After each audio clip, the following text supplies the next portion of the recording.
they disappeared from town without a trace. Their love was the only clue. In the sleepy town of Northwood, nestled deep in the mountains, everyone knew everyone, and everyone knew about Liam and Delara.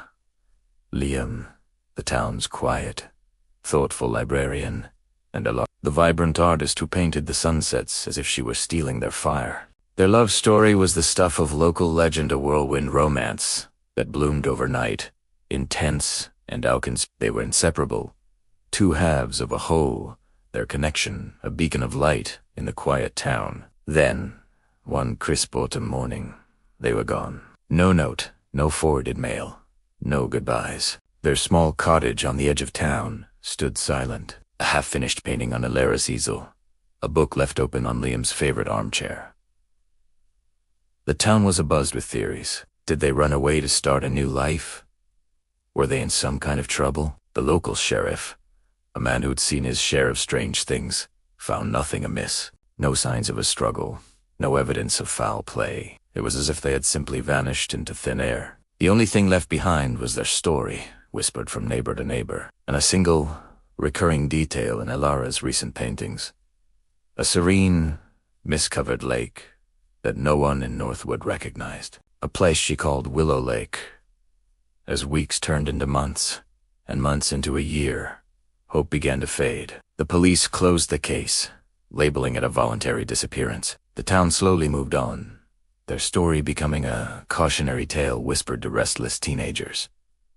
But I couldn't let it go. I was a journalist back then, just starting out, hungry for a story that mattered.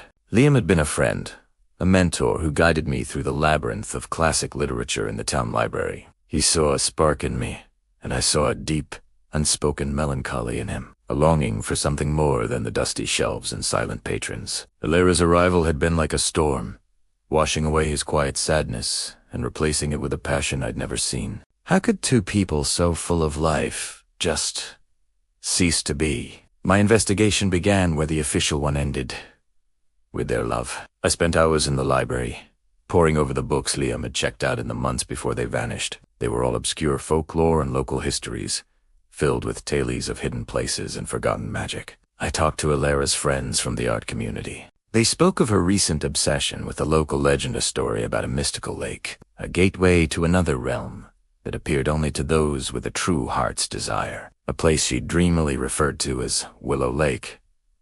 The pieces started to click into place. Liam's research, Illarasque paintings, the whispered legends. They weren't running from something. They were running to asterisk something. Their love wasn't the clue to a crime. It was the key. According to the legends, Willow Lake was not a place you could find on a map. It was a place that found asterisk. It manifested for those whose love was so powerful it could bend reality itself, offering them a sanctuary, a world of their own making, away from the sorrows of this one. I found Illarasque's journal hidden beneath a loose floorboard in her art studio. Her entries were filled with love for Liam, but also with a profound sadness. She wrote about his past, a deep-seated grief from a family tragedy years ago that he could never escape. She believed the modern world, with its constant reminders of loss, was a cage for his gentle soul. She wrote, "My love for him is a key, and I will find a door to a world where his heart can finally be whole, a world only we can enter." Her final entry was dated the night they disappeared. It described a dream, or perhaps a vision, a lake shimmering under a silver moon, surrounded by weeping willows whose branches trailed in the water. She wrote that Liam had the same dream. They knew it was time. Willow Lake was calling to them. I drove out to the oldest part of the forest, the one mentioned in the folklore books, a place the locals avoided. After hours of searching, I found it. Not a lake, but a small, stagnant pond, overgrown and forgotten. It looked nothing like the paintings. Disheartened, I was about to leave when I noticed something carved into the bark of an ancient willow tree. It was a simple heart, with the initials L and E inside. As I stood there, the sun began to set, casting a golden glow over the clearing. The air grew still, and a faint mist began to rise from the surface of the pond. For a fleeting moment, the water seemed to shimmer with an otherworldly light, and the clearing transformed. The murky pond expanded into a vast, crystal-clear lake, and the gnarled trees became graceful willows, just as Alara had painted them. I heard the faint echo of laughter on the breeze, a sound so full of joy it made my heart ache. And then, as quickly as it appeared, it was gone. I was standing by a small, dark pond again. I never told anyone what I saw. Northwood didn't need to know the truth. They had their mystery, their legend.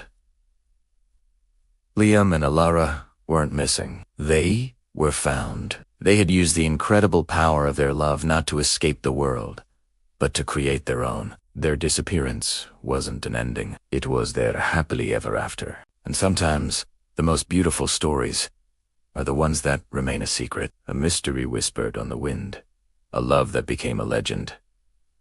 Thanks for watching. If you love stories that explore the mysteries of the heart, don't forget to like and subscribe for more.